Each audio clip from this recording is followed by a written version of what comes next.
Le Congo ne tombera jamais. Nous avons aujourd'hui encore trop de nos entreprises qui ne produisent pas les travaux de meilleure qualité parce que c'est l'Afrique. Je n'ai pour ma part aucune nostalgie vis-à-vis de la France-Afrique. Mais je ne veux pas laisser une absence ou un vide derrière elle. L'Élysée a compris que si, avec Macky Sall, ses intérêts futurs étaient en de bonnes mains, ses intérêts passés et actuels, par contre, étaient menacés comme jamais. Chaque manifestation a vu la destruction de magasins français, très justement pris pour cible par des manifestants qui ont bien compris qui est derrière la pauvreté qui les révolte. Sauvons l'Afrique.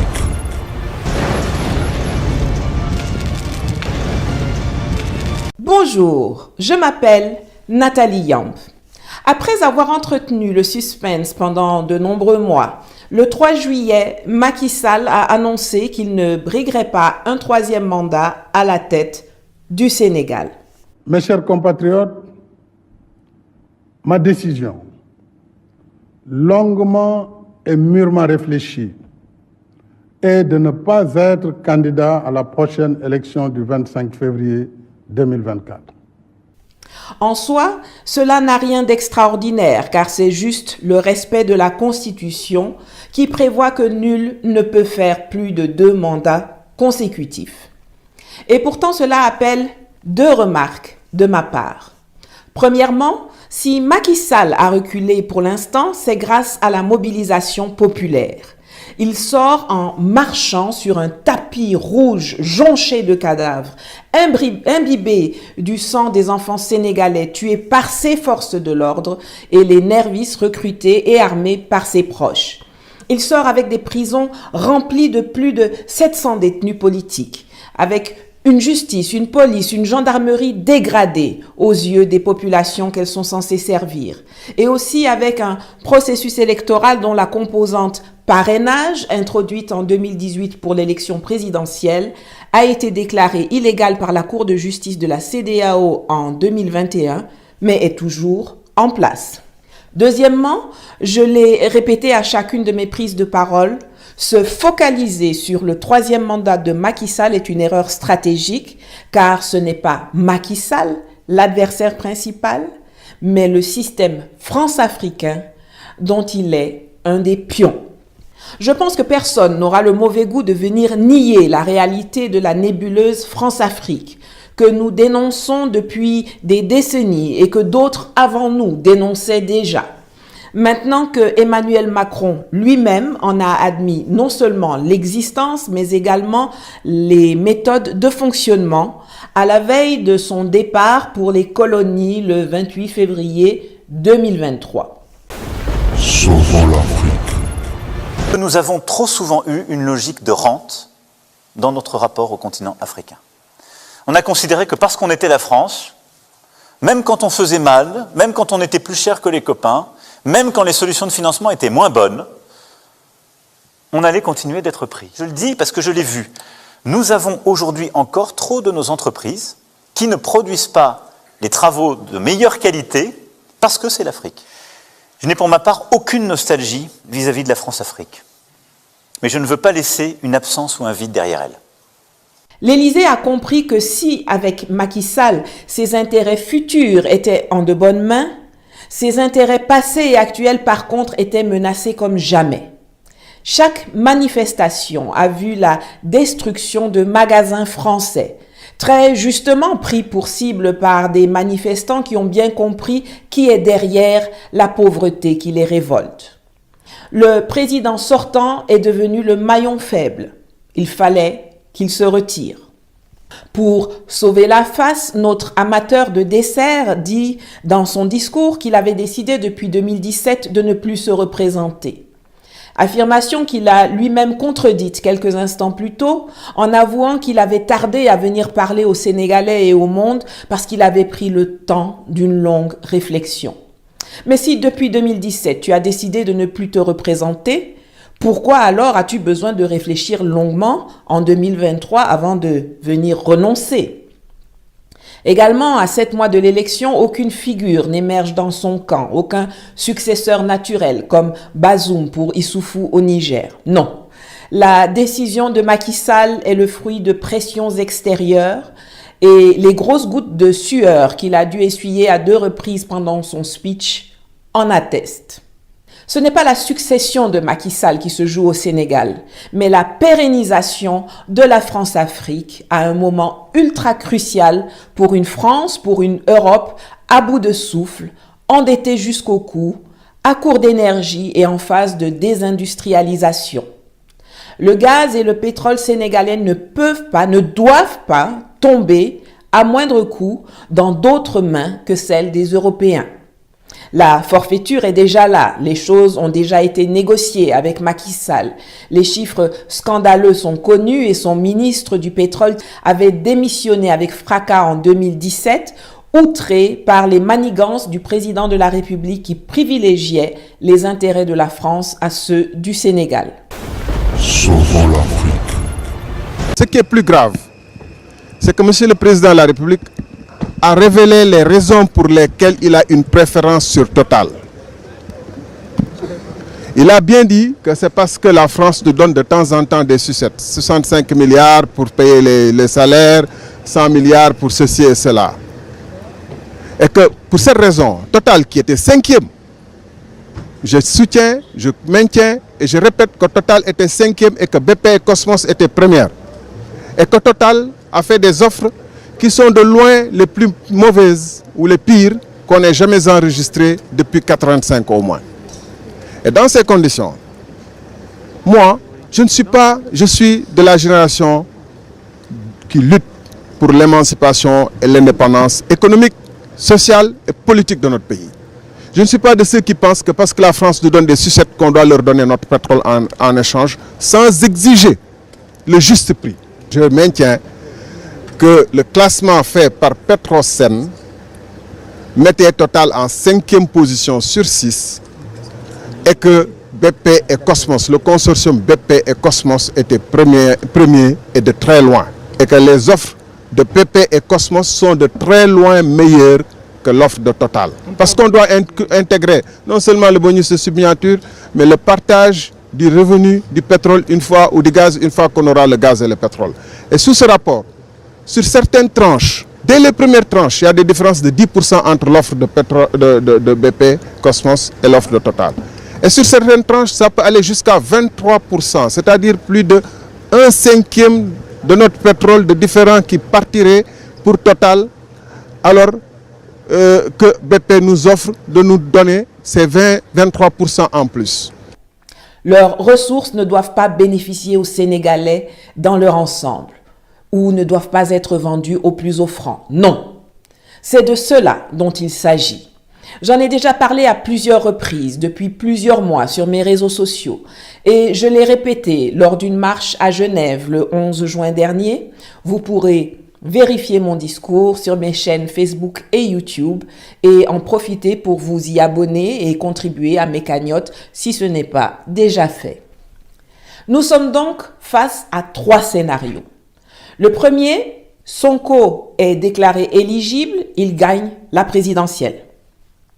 Le deuxième, c'est qu'à quelques semaines des élections, on invoque un cas de force majeure pour ne pas les organiser, comme par exemple une recrudescence des tensions en Casamance, qu'on s'attelle d'ailleurs à allumer en ostracisant les habitants de la zone depuis quelques semaines et en rappelant dans les rangs les soldats envoyés à la retraite, ou alors on se débarrasse du successeur désigné au sein de l'Alliance au pouvoir pour justifier le reniement du renoncement, ce qui est la marque déposée de Alassane Dramane Ouattara et a très bien fonctionné en Côte d'Ivoire. Sauvons l'Afrique. Le troisième scénario, le président sortant ne se représente pas, son alliance au pouvoir désigne un candidat qui n'a pas de grandes chances de gagner. L'adversaire principal, le plus dangereux pour la survie du système, est éliminé d'office et c'est l'un des opposants à Macky Sall, mais pas à la France-Afrique, qui remporte aux surprises les élections. Comme ça, on aurait satisfait tout le monde. Il y aura eu alternance à la tête de l'État, mais le système France-africain est sauvé. Je vais m'attarder sur la troisième option car elle est la plus sournoise, la plus raffinée et la plus probable. Et pour cela, il faut que vous en cerniez bien les contours. Ne perdez jamais de vue la place qu'occupe le Sénégal dans l'édifice france-africain. Il y a 4 pays qui sont aussi précieux et indispensables que la prunelle de leurs yeux pour les occupants successifs de l'Élysée. C'est le Sénégal, la Côte d'Ivoire, le Gabon et le Tchad, pour des raisons diverses. Le Sénégal, c'est le cerveau, c'est le poumon administratif de la France-Afrique. C'est là que ce système mafieux a été pensé, intellectualisé, ancré dans les mœurs. La Côte d'Ivoire, c'est la poche de la France-Afrique, le socle économique du système. Son pendant en Afrique centrale est le Gabon. Quant au Tchad, c'est le centre de gravité militaire. Et comme je le dis toujours, l'armée française est la matrice de la France-Afrique. Vous l'enlevez, le système s'effondre. Alors quand le Mali s'échappe, le Burkina s'échappe, le Centrafrique tente de s'échapper, ça leur fait mal, très mal même, car c'était leur réserve pour l'avenir qui s'évanouissent dans la nature. Mais envisager le Sénégal s'échapper, c'est carrément une douleur indicible, intolérable. C'est le passé, le présent, le futur qui s'en vont d'un seul coup. C'est inimaginable pour eux. Alors voilà ce qui va se passer.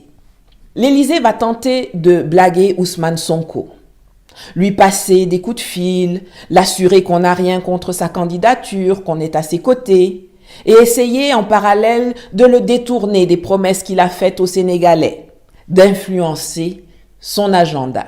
Lui souffler que ce serait bien, par exemple, s'il prenait ses distances avec Guy Marius Sagna, cet extrémiste qui ose avoir une organisation qui s'appelle France Dégage, à propos de laquelle l'ambassadeur de France s'est plaint récemment, le pauvre chou. Ou avec l'avocat Juan Branco, intenable selon Paris, parce que Sauvons l'Afrique. toujours aux côtés de ceux qui veulent renverser le système en France. Et pendant qu'on l'endort, on déroule le vrai plan.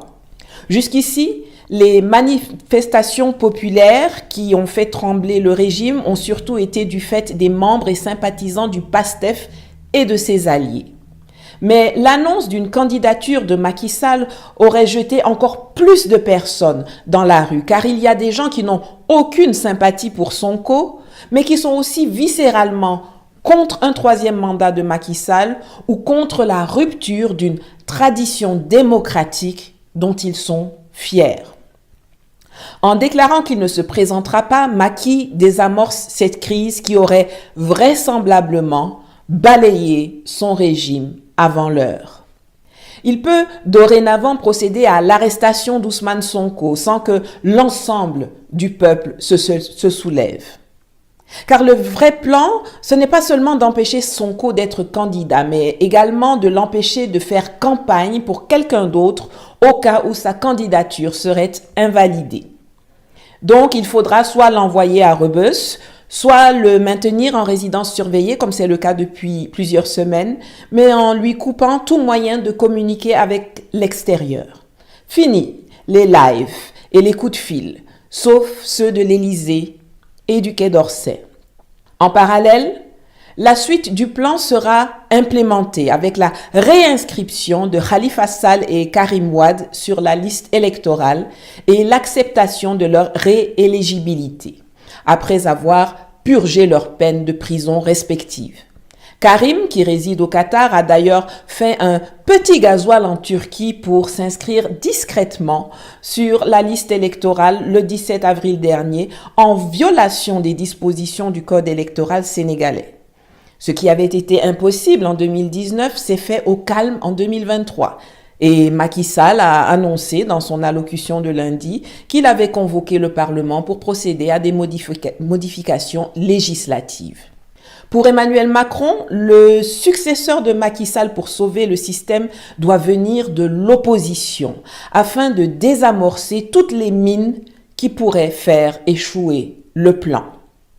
Inspiré par la réussite du scénario congolais qui a vu Félix Tshisekedi, avec la complicité du président sortant Kabila, rafler la mise au nez et à la barbe du candidat du parti au pouvoir et du leader de l'opposition Fayoulou, il veut répéter la même chose au Sénégal. Et comme il sait que Sonko ne peut pas se permettre de renier ses engagements auprès des Sénégalais qui sont morts pour lui et qui n'attendront pas 10 ans, le cas échéant, avant de se lever pour le chasser avec la même véhémence qu'ils ont employée pour contrer toutes les attaques contre lui, il a préparé en douce son alternative et repéré sa solution au sein de l'opposition. 3 figures ont le profil qu'il faut: Karim Wade, Khalifa Sall et Mimi Touré. Qui sera in fine parmi eux le candidat de la France-Afrique venu pour berner les Sénégalais et perpétuer le système spoliateur qui ne veut pas mourir, qui ne veut pas voir le pays qui héberge le siège de la BCEAO sortir du franc CFA, qui ne veut pas voir les 350 militaires français du Sénégal être priés de repartir alors qu'ils sont si utiles pour effectuer des saisies de drogue en haute mer dont on ne voit jamais la destruction et qui laissent toujours tranquillement repartir les navires de trafiquants après avoir pris leur cargaison.